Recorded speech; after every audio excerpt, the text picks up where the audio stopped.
Lors de la saison 2019-2020, le Toulouse Football Club connaît une saison cauchemardesque. Relégué en Ligue 2 après des mois de déroute, le TFC semble à l'arrêt.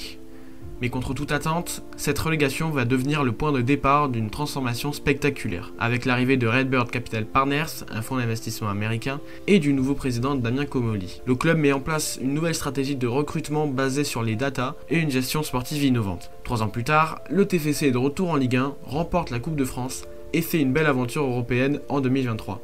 Découvrons dans cette vidéo comment le TFC a fait pour renaître de ses cendres. La saison 2019-2020 restera gravée comme l'une des périodes les plus sombres de l'histoire du TFC. Après avoir enchaîné 17 saisons consécutives en Ligue 1, la Ville Rose plonge dans une spirale négative, enchaînant les défaites et les désillusions. L'équipe semble dépassée face aux grosses écuries de l'élite, 4-0 contre le PSG. À la 28e journée, le championnat est suspendu en raison de la pandémie de Covid-19 et il ne sera pas repris. La saison est terminée et Toulouse est dernier du classement à 10 points du 19e, avec seulement 13 points au compteur. 3 victoires, 4 nuls et 21 défaites. Cette descente marque une rupture brutale après presque 2 décennies passées dans l'élite. Durant cette saison chaotique, 3 entraîneurs se succèdent sans parvenir à redresser la situation. Tout commence avec Alain Casanova, figure bien connue du club, mais qui est remercié après un début de saison catastrophique. Antoine Kombouaré prend alors les rênes, mais l'électrochoc espéré ne se produit pas. Enfin, on finit par Denis Zanko, nommé en urgence, clôt une saison où rien ne fonctionne. Au-delà des résultats, l'équipe semble en totale perte de repères. Les cadres du club n'arrivent pas à tirer le groupe vers le haut et les jeunes talents, souvent mal utilisés, ne parviennent pas à s'épanouir dans ce climat. Les supporters, eux, sont déçus et expriment leur mécontentement, voyant leur club sombrer semaine après semaine. Au début de la saison 2020-2021, une conférence de presse a lieu et Olivier Sadran déclare Et cette période plus difficile, qui date de 5 ou 6 ans, je l'ai ressentie mais je ne l'ai pas suffisamment mesurée. Parce qu'à chaque fois, sur le plan sportif, les choses finissaient par miracle, par s'arranger. Il y a eu beaucoup d'erreurs dans le choix des entraîneurs, beaucoup d'erreurs dans le choix des joueurs, beaucoup d'approximations. Après cette relégation, un grand ménage est effectué au sein du TFC. La majorité des cadres de l'équipe de la saison précédente quittent le navire, laissant le club à reconstruire. C'est dans ce contexte qu'en juillet 2020, le fonds d'investissement américain Redbird Capital Partners rachète le club pour un montant estimé à 15 millions d'euros. Avec ce rachat, Redbird acquiert 85% des parts du club, tandis que les 15% restants sont conservés par le groupe Newrest, une entreprise toulousaine dirigée par Olivier Sadran. Ce changement de propriétaire marque une véritable rupture avec le passé car Olivier Sadran a présidé au TFC pendant plus de 19 ans. Pour piloter cette nouvelle ère, Redbird nomme immédiatement Damien Comolli au poste de président. Avec son expérience au sein de grands clubs européens comme Liverpool ou Tottenham en tant que directeur sportif, Comolli apporte une vision moderne et ambitieuse, combinant innovation, gestion rigoureuse et une approche scientifique du football. L'objectif de Damien Comolli est clair, c'est de remonter immédiatement en Ligue 1 et d'y installer à terme les Violets dans le top 8 français. Damien Comolli amorce une refonte totale de l'équipe. Son premier acte fort est de nommer Patrice Garande comme entraîneur principal, ancien technicien du Stade Malherbe de Caen avec lequel il a connu une montée en Ligue 1. Garande dispose de l'expérience nécessaire pour reconstruire une équipe et viser un retour rapide dans l'élite du football français.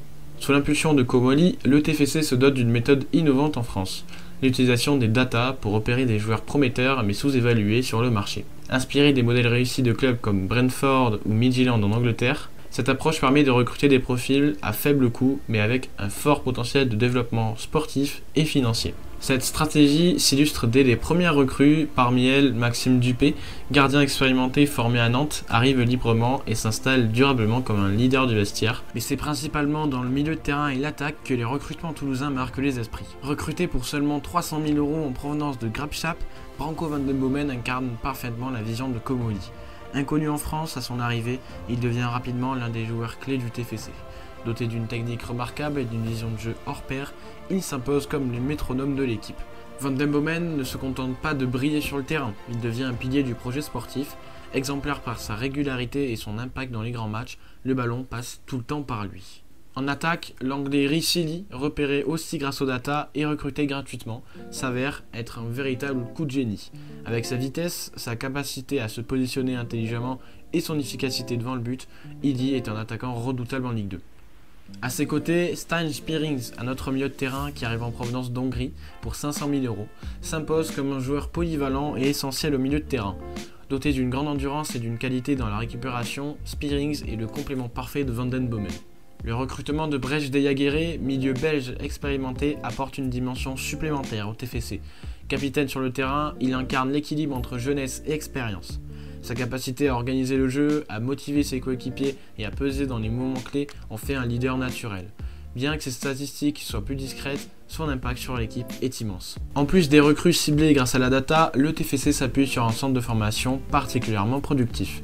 Des jeunes talents comme Manu Koné, Amin Adli, Anthony Rouault, Moussa Diarra, Nathan Ngoumou et Bafodé Diakité. Ces joueurs issus de la formation toulousaine incarnent l'identité du club tout en apportant fraîcheur et dynamisme au projet sportif. Au-delà des performances individuelles, cette saison voit naître une véritable cohésion d'équipe. Avec un jeu basé sur la possession et une maîtrise technique supérieure à la plupart des adversaires de Ligue 2, cette philosophie imposée par Comolli et appliquée par Garande permet au TFC de rivaliser avec les meilleures équipes du championnat dès cette première année de reconstruction. Les résultats confirment cette montée en puissance. Toulouse termine à la 3e place, totalisant 70 points grâce à 20 victoires, 10 nuls et 8 défaites. Cette position leur donne accès au barrage de montée, offrant une chance de retrouver la Ligue 1 dès la première saison sous Redbird. En barrage final, Toulouse affronte le FC Nantes, 18e de Ligue 1. Lors du match aller au Stadium, le TFC s'incline 2-1, malgré une prestation encourageante. Lors du match retour à Nantes, les Toulousains l'emportent 1-0, mais cette victoire ne suffit pas à renverser la double confrontation. Avec un score cumulé défavorable, le FC Nantes se maintient en Ligue 1 et Toulouse reste en Ligue 2 pour une année supplémentaire.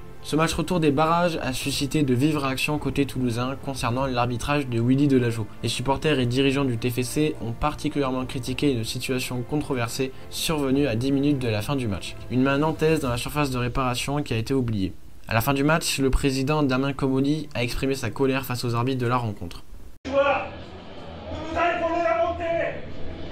Comment vous pouvez pas le donner? Comment vous pouvez pas le donner? Vous nous avez volé la montée.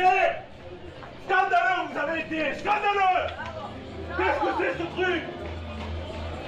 Vous avez été scandaleux. Vous nous avez volé la montée.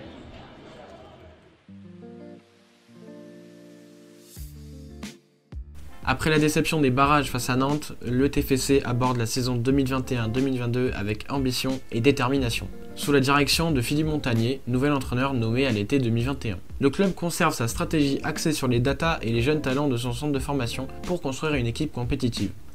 Le TFC parvient à maintenir un noyau solide tout en effectuant des ajustements intelligents lors du mercato. Des cadres comme Branco van den Bomen, Stijn Spierings, Ricci et Brej Deyaguirre restent des piliers de l'équipe, tandis que des recrues comme Rasmus Nicolaysen, Raphaël Ratao, Ado Ineu et Michael Dessler qui viennent renforcer l'effectif. Le club continue également à intégrer les jeunes issus du centre de formation, notamment Nathan Ngoumou et Anthony Rouault qui gagnent en importance au fil de la saison. Cette année-là, Toulouse réalise une saison exceptionnelle en Ligue 2. Dominant le championnat grâce à un jeu spectaculaire et efficace, l'équipe développe un style offensif basé sur la possession et la créativité du milieu de terrain. Branco van den Bomen en particulier brille par sa vision de jeu et ses passes décisives. Il termine la saison avec 21 passes décisives, un record, et devient un des meilleurs joueurs du championnat. Ricci, de son côté, se montre clinique devant le but et termine meilleur buteur de Ligue 2 avec 20 réalisations en 32 matchs. Les performances collectives permettent à Toulouse de se hisser en tête du classement dès le début de la saison. Le club conserve cette position jusqu'à la fin. Le TFC remporte le championnat avec 79 points, avec 23 victoires, 10 nuls et 5 défaites. Le 25 avril 2022, Toulouse scelle officiellement son retour en Ligue 1 grâce à une victoire 2-0 contre Niort. Et on peut voir sur ce match-là la communion entre les joueurs et les supporters qui ont d'ailleurs envahi le terrain. La saison 2022-2023 marque le retour du TFC dans l'élite du football français. Toulouse réussit à garder ses cadres de l'année dernière malgré les départs de 2 joueurs formés à Toulouse. Bafodé Diakité part pour Lille et Nathan Ngoumou part pour le Borussia Mönchengladbach. Toulouse se renforce en attaque avec les recrutements de Zakaria Bouklal, international marocain, et Thijs Dallinga qui sort d'une saison exceptionnelle en D2 néerlandaise avec 32 buts en 37 matchs. Contrairement à d'autres clubs promus, Toulouse choisit de ne pas bouleverser son effectif. Cette continuité se traduit par une belle cohésion d'équipe et un jeu fluide. Philippe Montagnier, toujours à la barre, s'appuie sur les forces de l'équipe tout en ajustant les détails nécessaires pour faire face à l'intensité de la Ligue 1. Toulouse finit cette saison dans le ventre mou de la Ligue 1 à la 13e place, ce qui est une bonne saison pour un retour dans l'élite. Cette saison-là, et même la saison passée en Ligue 2, les supporters sont revenus en nombre et le stadium a regagné une ferveur incroyable avec une affluence de 24 000 supporters, soit 10 000 de plus que la dernière saison du club en Ligue 1. Saison 2022-2023, comment ne pas parler de l'exploit des Violets en Coupe de France? Après avoir décroché le titre de champion de Ligue 2 la saison précédente, le TFC réalise un nouvel exploit en remportant la Coupe de France 2023. Une performance mémorable, revenons ensemble sur leur parcours impressionnant. En 32e de finale, premier match de la compétition et déjà une démonstration de force. Le TFC s'impose largement face à Lannion, club de National 3, sur le score de 7-1, confirmant sa supériorité. 16e de finale, retour au stadium où Toulouse affronte l'AC Ajaccio, club corse évoluant en Ligue 2. Solide et appliqué, les Toulousains l'emportent 2-0, se qualifiant pour le tour suivant sans trembler. 8e de finale, une nouvelle fois au stadium, Toulouse se mesure au stade de Reims, club de Ligue 1. Malgré un adversaire plus redoutable, les Violets dominent le match et s'imposent 3-1 en montrant une belle maîtrise technique. Quart de finale, un derby régional face aux voisins du Rodez Aveyron Football et quelle démonstration sur la pelouse du stadium. Toulouse démarre fort en inscrivant 3 buts en seulement 10 minutes avant de finalement s'imposer sur un score sans appel de 6-1. Rodez n'a tout simplement pas pu rivaliser. La demi-finale, Toulouse se déplace en Savoie pour affronter Annecy, surprenant club de Ligue 2 qui avait éliminé l'Olympique de Marseille au tour précédent. Dans un match disputé, les Toulousains poursuivent leur épopée en s'imposant 2-1, décrochant ainsi leur place en finale. Le 29 avril 2023, le TFC écrit une page historique de son histoire au Stade de France. Opposé au FC Nantes, vainqueur de l'édition précédente, les Violets livrent une prestation spectaculaire. Dès la première mi-temps, Toulouse assomme Nantes avec 4 buts inscrits avant de conclure le match sur un score écrasant de 5-1. Cette victoire marque la deuxième Coupe de France remportée par le club, la première depuis 60 ans. La victoire écrasante des Violets en Coupe de France n'a pas seulement marqué un moment d'histoire sur la scène nationale, elle a également ouvert les portes de l'Europe. En remportant ce trophée pour la première fois depuis 1957, le TFC a décroché une qualification directe pour la prestigieuse Ligue Europa, marquant un tournant dans son histoire récente. Ce retour sur la scène européenne symbolise la renaissance d'un club qui en seulement 3 ans a surmonté la relégation en Ligue 2 pour devenir une équipe capable de rivaliser sur la scène internationale. Bâti sur une stratégie alliant innovation et gestion rigoureuse, le projet toulousain est devenu un modèle d'ambition et le talent des joueurs recrutés via des méthodes analytiques ont permis cette progression spectaculaire. Dans un match de phase de groupe, Toulouse a marqué les esprits en battant Liverpool 3-2 dans un stadium de Toulouse bouillonnant.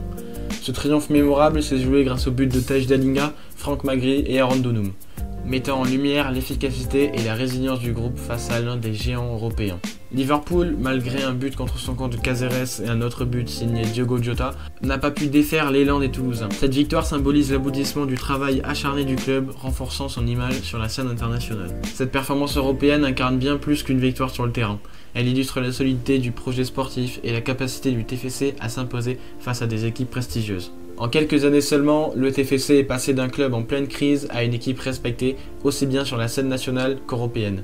De la relégation à la Ligue 2, à la remontée en Ligue 1 en passant par un triomphe historique en Coupe de France et une victoire mémorable contre Liverpool en Ligue Europa, le TFC a su transformer ses épreuves en succès. Ce parcours est la preuve qu'avec une vision claire, une gestion rigoureuse et le soutien indéfectible des supporters, tout est possible. Voilà, c'est la fin de cette vidéo sur la renaissance du TFC.